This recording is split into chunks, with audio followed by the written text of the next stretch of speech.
sábado 12 de agosto de 1911 nació en el barrio de Santa María la Redonda en Ciudad de México Mario Fortino Alfonso Moreno Reyes, que creció junto a sus 8 hermanos en un hogar donde no sobraba nada y a veces faltaba todo.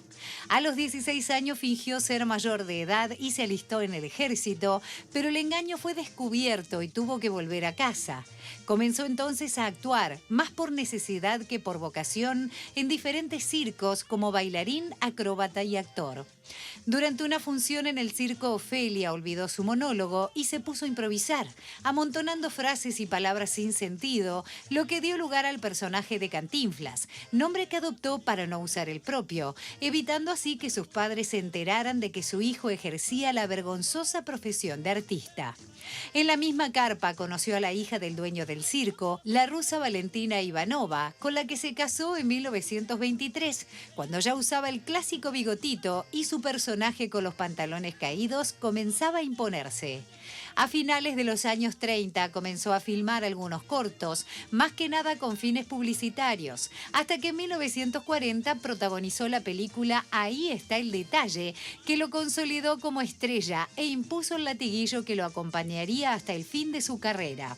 Comerán el pan con el sudor de su frente. Muy bien dicho. Ay, qué bien dicho. Y entonces ahí está el detalle del trabajo. Todos los que son tontos comen pan con sudor, que aparte de ser molesto es una cochinada. ¿Dónde está la higiene? Siguió rodando en México hasta que en el 46 firmó contrato con Columbia Pictures, empresa con la que varios años después filmaría La Vuelta al Mundo en 80 días, junto al actor David Niven, película que obtendría 5 premios Oscar y le valdría a Cantinflas el Globo de Oro como mejor actor. En su papel de hombre humilde, con una forma de hablar inigualable, Mario Moreno llegó a filmar más de 50 películas, en las que interpretó todo tipo de personajes, siempre desde la crítica a la sociedad mexicana de la época, logrando elogios de todo tipo, al punto de que Charles Chaplin lo reconoció como el mejor cómico del mundo y el artista Diego Rivera lo incluyó en alguno de sus murales. En 1992, la Real Academia Española incluyó el verbo cantinflear en su diccionario, honor que disfrutó poco tiempo, pues falleció víctima de un infarto el martes 20 de abril del año siguiente, dejando un legado fílmico que sigue vigente, tal como dice el epitafio que él mismo eligió. Parece que se ha ido, pero no es cierto. Sí, este más bien es el momento, ¿verdad? Cuando Cristóbal Cortés, que venía con la pinta y la colorada, dijo muy bien que entró Napoleón, que francamente estaba abusado para la toma del plan de Aguascalientes. Entonces dijo, muy bien, Pancho Villa, ¡cállese la boca!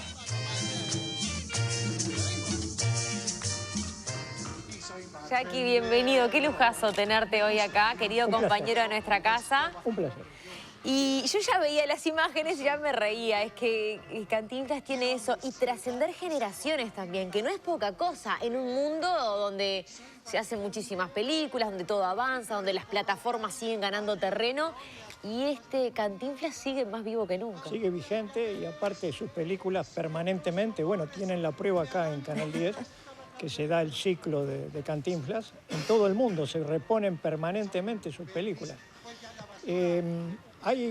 Vamos a decir, Mario Moreno estuvo 2 veces en Uruguay.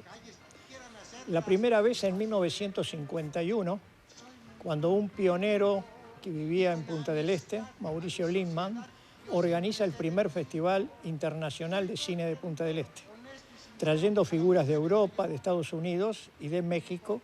Mario Moreno Cantinflas, vino ahí Joan Fontaine, Anita Ekberg, Luis Andrini con su mujer en esa época, Marina Pastorino. Un Cantinflas consagrado ya en el ya era un actor bastante consagrado. Y después volvió para un preestreno de la película Su Excelencia en la sala del Cine Plaza, en la época que estaba como presidente Gestido y que además asistió a la Van Premier. Pero ahí tiene un mal recuerdo. Porque en esa época los chalecos se usaban, viste, esa cadenita de oro, sí, en el chaleco, y en el apretón de gente, en el hall del Cine Plaza, le sacaron, se ve que alguien le sustrajo la cadenita y se fue de muy mal humor porque era un recuerdo de su madre. Así que quedó eso como anécdota de su segunda visita a nuestro país.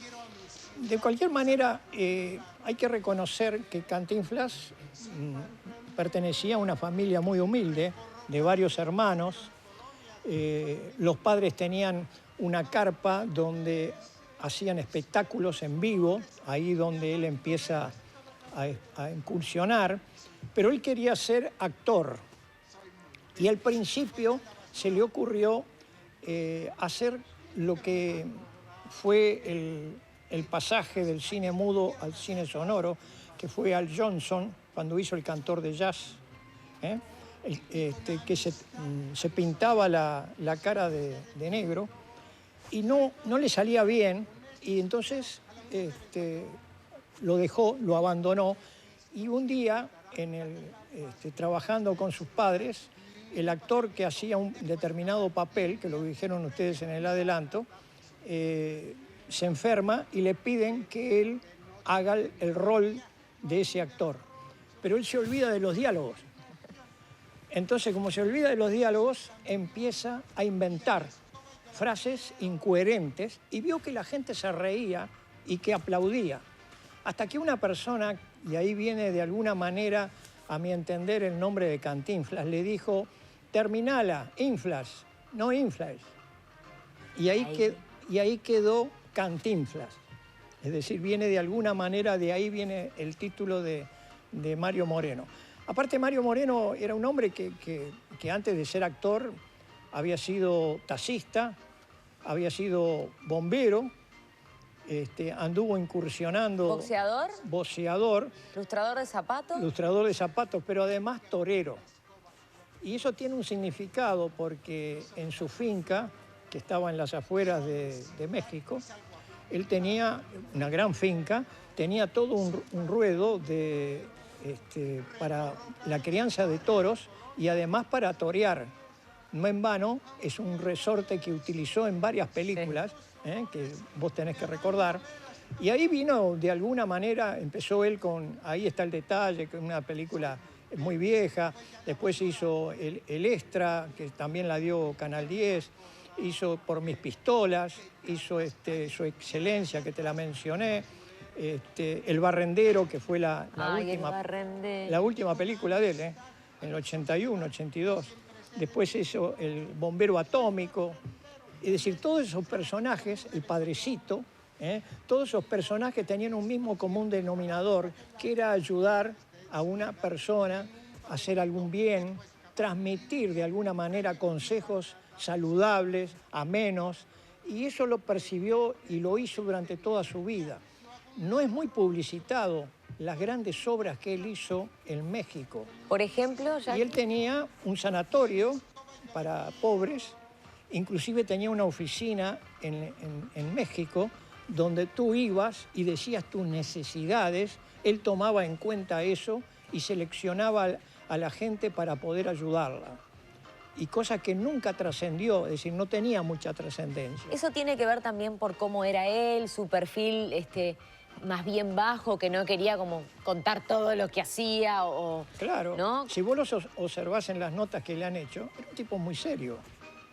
Es decir, jorobaba al final en una nota periodística con su manera de actuar, pero era un tipo muy serio.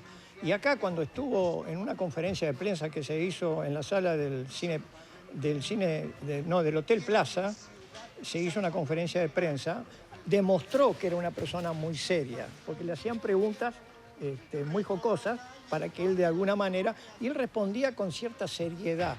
Es decir, yo en esa época me dedicaba a la fotografía, sacaba fotos, fue el primer contacto y único contacto que tuve con él, y me llamaba justamente la atención de verlo contestar preguntas siendo una persona muy seria. Y bueno, su muerte tuvo 3 días de duelo en México, y además el Congreso de los Estados Unidos, el día que él falleció, hizo un minuto de silencio. Fue reconocido por varios países, fue reconocido, y su incursión también es interesante contar. Su incursión en Estados Unidos primero se hace, que ustedes los mencionaron, con La Vuelta al Mundo en 80 días, una película que ganó el Oscar como mejor película, junto a David Niven y una prácticamente debutante, Shirley MacLaine. Y a él le dieron el Globo de Oro como mejor actor, y después a los 2 o 3 años hizo Pepe, que era una comedia donde bailaba y cantaba con Debbie Reynolds, pero hubo problemas con la película por la manera de sus diálogos. Era muy difícil traducir al alemán, al francés, claro, los diálogos cortados y las cosas que él de alguna manera imaginaba, porque nunca se mantenía fiel a los libretos. Es decir, le daban el guión y él inventaba, sobre la marcha inventaba. Que era también ese estilo, era el estilo de él. Ese actor en el circo que empieza a improvisar es el mismo que mantiene como una esencia, claro, a lo largo de todas sus películas. Y ahí él, por supuesto, tenía un director que era el que lo seguía siempre, que era Miguel M. Delgado, que era el director que ya conocía sus trucos, su manera de ser, y que le permitía determinadas cosas, porque se le ocurrían cosas de repente en el momento que estaba haciendo una toma. Aparte no le gustaba repetir, no era un actor que le gustaba repetir las tomas. Es decir, no era fácil mantenerlo en un set con un guión aplicado. Inclusive los actores que trabajaban con él se mataban de la risa y tenían que cortar porque el loco salía de repente hablando de otra cosa. Pero era su manera de ser, y que además lo catapultó a la fama, ¿no? Él quiso seguir, le prometieron seguir en Estados Unidos, pero tenía problema con el inglés.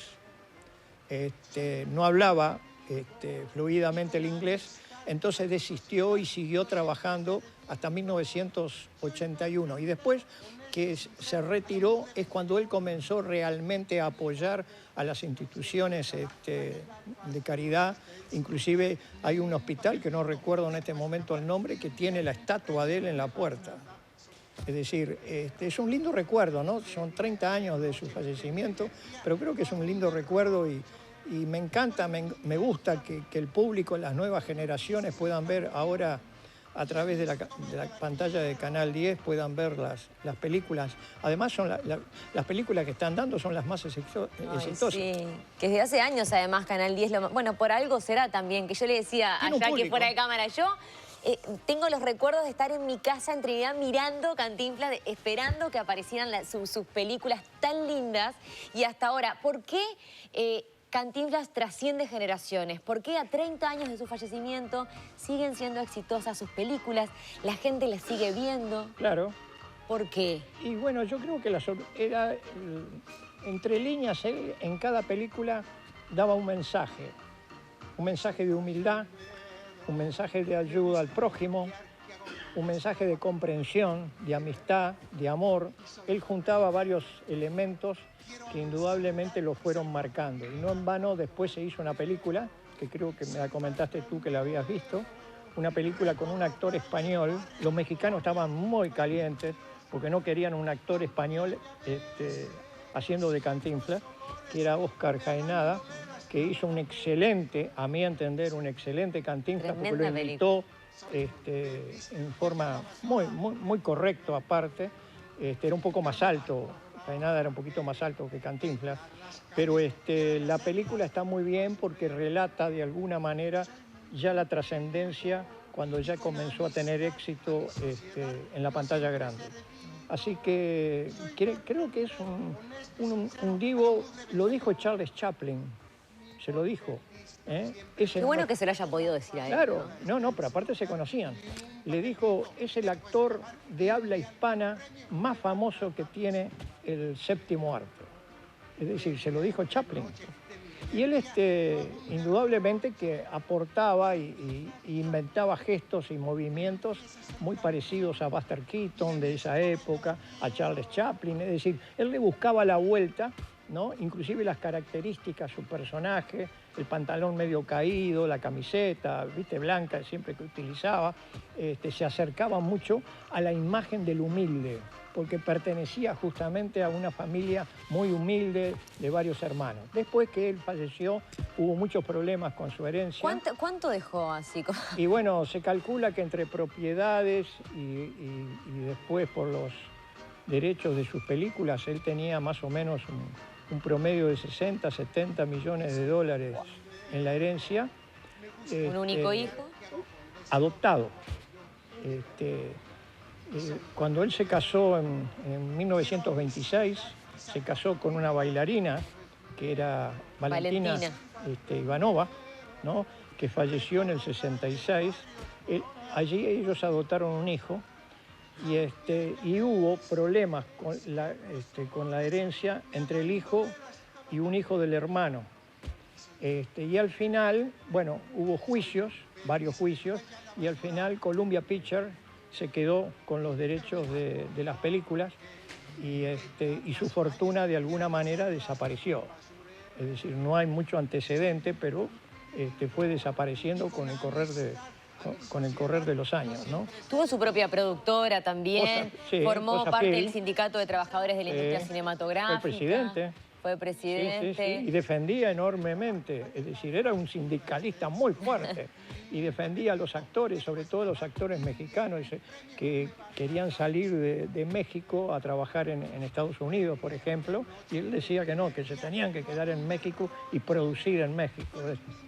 Es decir, un hombre muy particular, es decir, recorriendo su vida te vas a encontrar con cosas muy interesantes de su aspecto. Y me encanta que ustedes, que vuestro programa le haya hecho de alguna manera este homenaje. Un homenaje. Contigo, que no, como no podía ser de otra manera. Un homenaje sin Jackie no es un homenaje. Nuestro rey del cine que sabe absolutamente todo.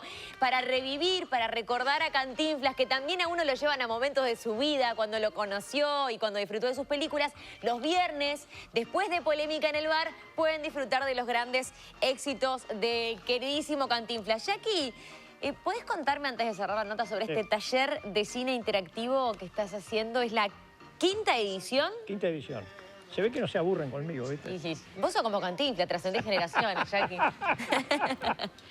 Bueno, no, lo que hago es una devolución. Vamos a ser honestos. Lo que hago es una devolución. Una devolución con la gente que me ha seguido, con la gente que me escribe, que me pregunta, que me llama, que me para en la calle. A ustedes les debe pasar lo mismo. Y es una devolución que es el 5º año. El próximo jueves a las 19:30 horas, justamente en La Coruñesa, ellos tienen un salón muy lindo en la confitería y en el centro. En la calle San José, 1002. Ahí está. Y tiene una capacidad el salón para 22 personas.